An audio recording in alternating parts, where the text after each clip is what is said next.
Good morning, praise the Lord. Blessing for nation ministry Gujarat से मैं आपका भाई सैम क्रिश्चियन। प्रभु ने दिए हुए आज के इस नए सुंदर दिन पर आप सभी को प्रभु यीशु के नाम से जय मसीह की। आज हम पवित्र शास्त्र बाइबल में से प्रभु के इस वचन का अध्ययन करेंगे। लूका रचित सुसमाचार उसका 18वां अध्याय उसकी 27वीं आयत।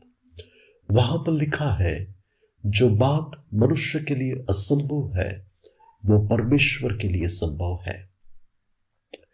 जब आज के इस अध्ययन के अंदर जब मैं ये वचन प्रकट कर रहा हूं, तब मैं एक सामर्थ्य विश्वास से भर रहा हूं। मैं अपने आत्मविश्वास से नहीं, लेकिन उन सर्वशक्तिमान परमेश्वर के विश्वास से कि जिसके लिए कोई भी बात कठिन नहीं है।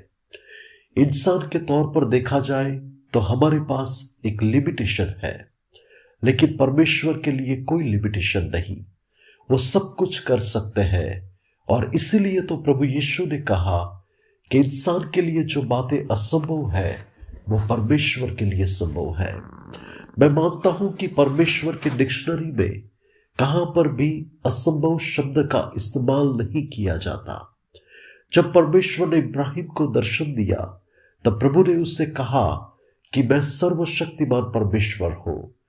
75 साल के इब्राहिम को परमेश्वर ने एक वायदे के साथ कहा कि मैं तुझ में से कोई न गिन सके इतना तेरा वर्ष बढ़ाऊंगा।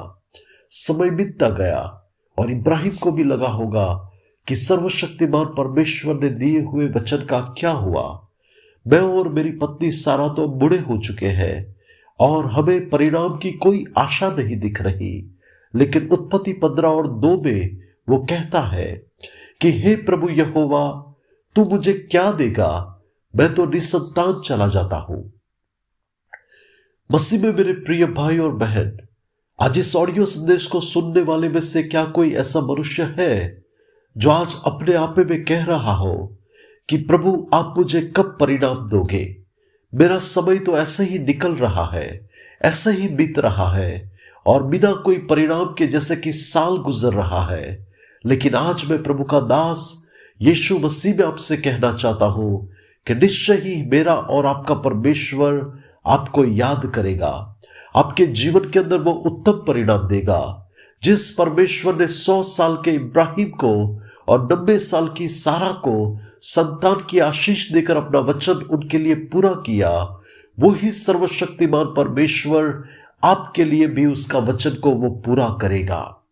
हो सकता है कि आज कोई अपनी नौकरी के लिए, अपने वीजा के लिए, अपनी पढ़ाई के लिए, शादी के लिए योग्य रिश्ता है उसके लिए, या तो फिर दूसरे कोई उत्तम परिणाम के लिए प्रभु यीशु की ओर दृष्टि करके उनको निहार रहा है। तो मैं आपके कहना चाहता हूं कि परमेश्वर निश्चय ही आपके लिए अद्भुत कार्य करेगा। बाइबल कहती है, उसकी ओर देखो और उजियाला पाओ, तुम्हारे मुख कभी भी लज्जित नहीं होंगे। कल ही मैं एक पास्टर के साथ बातचीत कर रहा था और उन्होंने मुझे कहा कि हम लोग एक जगह पर रेंट से चर्च चलाते हैं, और मैंने उस प्रभु के दास को कहा कि परमेश्वर आपको अपना खुद का चर्च देगा। तब वो पास्टर ने मुझसे कहा कि हम जिस जगह पर चर्च चलाते हैं वो इतना महंगा एरिया है कि जहां पर 1 साल के अंदर, यानी वाले 5 साल के अंदर, यानी वाले 10 साल के अंदर हम लोग वहां पर जगह नहीं ले सकते और ना ही वहां पर चर्च खड़ा कर सकते हैं। और उन्होंने कहा कि हमारे लिए ये बात असंभव है, लेकिन प्रभु की स्तुति हो कि उस पास्टर ने आगे कहा कि हमारे लिए तो संभव है लेकिन परमेश्वर के लिए नहीं है। हालेलुया। प्रभु के प्रिय लोग, परमेश्वर को जहां पर काम करना है वहां पर तो प्रभु ओवरनाइट, ओवर सेकंड भी काम कर सकता है। और आज मैं आपके लिए प्रार्थना करना चाहता हूं कि परमेश्वर आकाश के जरखों को खोलकर आपके लिए स्वर्ग के राज्य से उत्तम परिणाम को आपके जीवन के लिए प्रभु आज ही भेजे। आपके लिए उत्तम और श्रेष्ठ बातें हो और आपको उत्तम और श्रेष्ठ बातें प्राप्त हो, ऐसा परमेश्वर आपके लिए होने दे और आपके जीवन में परमेश्वर की बड़ी ही अद्भुत महिमा गवाही के साथ प्रकट हो, ऐसी परमेश्वर से मेरी प्रार्थना और मेरी विनती है। आइए आज के इस वचन के लिए प्रार्थना करें। स्वर्गीय अनुग्रहकारी पिता परमेश्वर, आज के इस वचन के लिए आपका धन्यवाद करता हूं।